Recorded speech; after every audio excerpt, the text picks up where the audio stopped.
50 States of Terror may include content unsuitable for young audiences. Listener discretion is advised. Content warnings will be included in the show notes.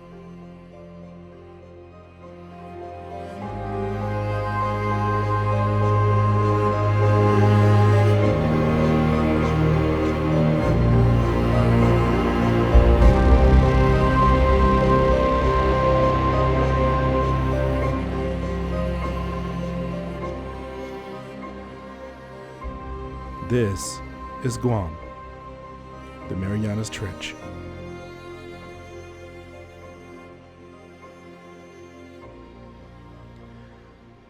Hello, world. Welcome to another episode of 50 States of Terror. I am your favorite podcast hosted by cryptids, Anthony Diaz. And if I did the math right, this should be my 10th episode since the last episode about a U.S. territory, I think. If not, then, oh well. Then a U.S. territory episode it is. And I chose Guam. And for Guam, I chose to do a little something different. I'm not choosing a cryptid to do. I'm not going to do a complete research background on in a specific cryptid. I'm doing probably the scariest place you can ever go on planet Earth. And that's deep, deep down the water of the Mariana Trench. So here we go.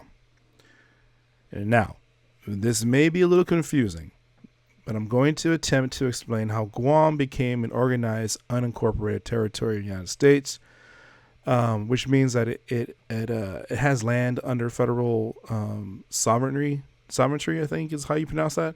But isn't a part of the states. It's a established federal district, but it it's given self-governance and only a small amount by Congress under the territory clause of constitutional, what is it? Oh, the Constitution's Article 4, Section 3. That's what it abides by.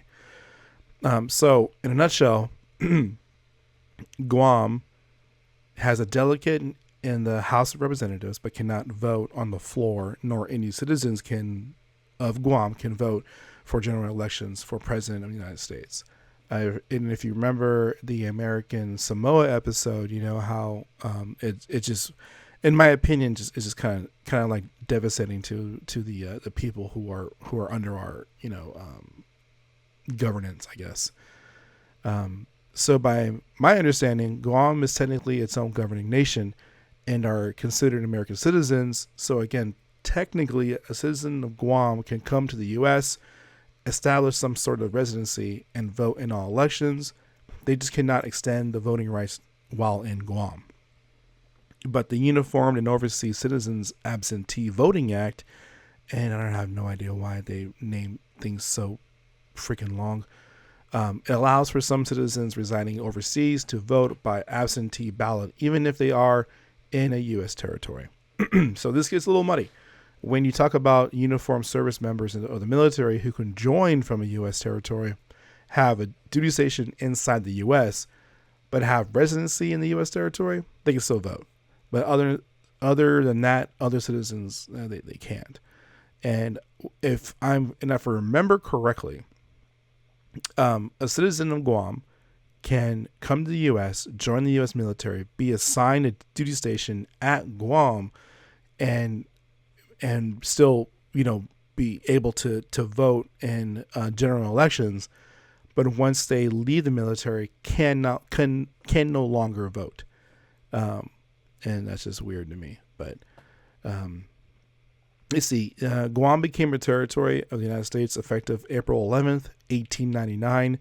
After the Treaty of Paris was signed in 1898, forcing Spain to succeed after the successful capture of Guam during the Spanish-American War. And I said successful in air quotes. And, April 11th. So we're approaching April 11th here. So it's kind of fitting I chose Guam, huh? So now that I mentioned the Spanish-American War, allow me this quick little section, a little minute, to get some really important timeline dates correct. Okay, so from 1861 to 1865, the American Civil War was fought which was 20 years after the Mexican-American War, which was fought in 1846 and ended in 1848. Now, the Spanish-American War was in 1898, and World War I started in 1914 and ended in 1918. So, the trend from the Revolutionary War, which was from 1775 to 1783, is that America was fighting in some war about almost every 20 years. And our involvement in the Spanish-American War gets super iffy and super complicated and super controversial. Because on February 16th, 1898, the USS Maine explodes off the coast of Cuba in Havana Harbor, which immediately sends the U.S. into the Spanish-American War. Now, a number of people speculate that the explosion could have been an accident or purposely set off to force the U.S. to enter the war. Now, do I believe that it could have been purposely set off? Well, I don't know. But what was going on during the time? American expansion was in full-on swing. The Hawaiian Islands were annexed in 1898. America already had Midway from the Guano Act in 1856 from jurisdiction under the U.S. Fish and Wildlife Service. So this could have been an act of self-violence for expansion, but I have no idea. But it doesn't take away from the fact that over 200 sailors were lost in the explosion, jumping the U.S. into the war and ultimately acquiring Puerto Rico, Guam, and the Philippine Islands. A very controversial subject still to this day. Now, after the Spanish-American War was won, this saw the decline and the shrinkage of Spanish-ruled countries and territories. So the Spanish was in Cuba, Puerto Rico, Guam, and the Spanish-American War pretty much just ended all that, and it shrunk Spain and ultimately expanded the U.S. territories as well. But yeah. Yeah. I haven't been to Guam yet. I hope to one day set my eyes on the beautiful sands of Guam. I heard it's gorgeous. But with this capital of Hagatna, I hope I'm saying that right, and the total population of approximately 868,801, I chose not to do a specific cryptid to discuss on this one because I want to talk about something far more frightening, and that's the Mariana Trench. So, there have been a number of videos I have come across discussing photos and video footage of a massive shark-like creature within the trench. But when I see that photo footage in the video, to me it just looks like a large Greenland shark, which can live up to 500 years old. And that I said that right. It can live up to 500 years. But let's just first discuss what the Mariana Trench is. So the Mariana Trench is 6.825 plus or minus 0.016 miles, or 6,006 plus or minus 14 fathoms, or 10,984 plus or minus 25 meters, or 36,037 plus or minus 82 feet deep. It is deep. So the thing you take away from this is that it's the deepest part of our planet's oceans. It's just massive.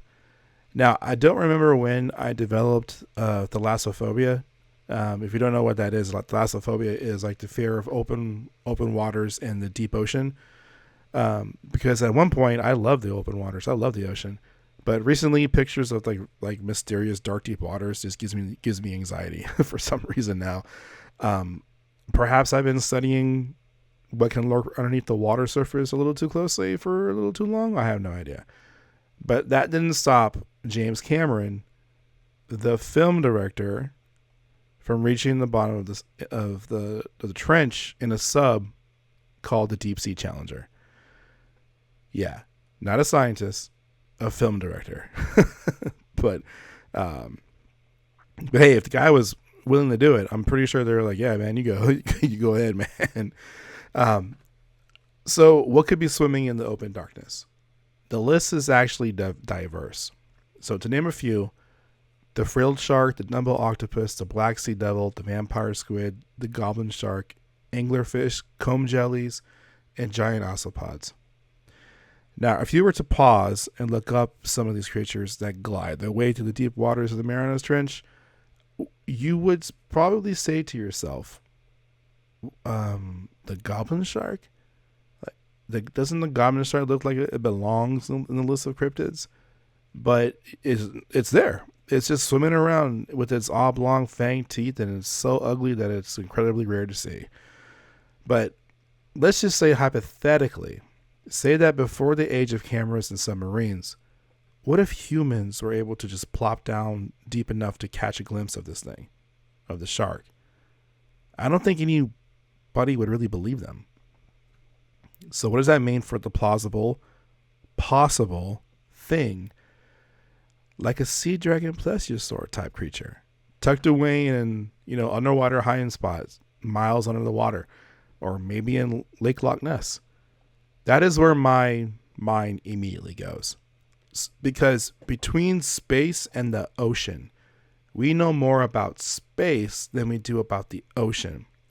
And I don't quite understand how the science works behind it, but apparently the buoyancy in the ocean make some creatures grow as large as necessary to support their existence. Case in point, the giant osteopod or the Japanese crab. So by that rationale, wouldn't it be plausible to have a megalodon-like creature somewhere in the ocean?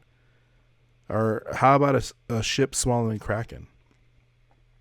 Either way you look at it, Guam's closest cryptid hotspot could be the scariest place on Earth if you're not afraid of the deep waters of the Mariana Trench. Thank you all for listening. Please follow and tell your friends. I'm about 300 downloads away from hitting my 10,000 download milestone. So, man, help me out and tell your friends, share. If you like the show, look in the show notes for ways to support it. All right, y'all. Later.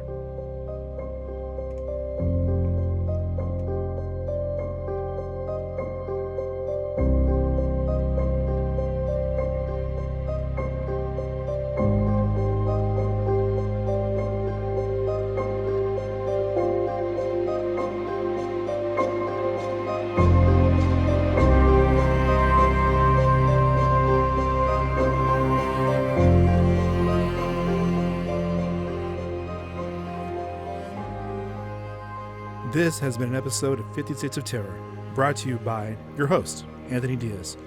You can find the show on Facebook and Instagram at 50 States of Terror. On Twitter, you can find the show at 50 States Terror, without the of, because of the character limitations. You can also find the show on TikTok, 50SOT Podcast.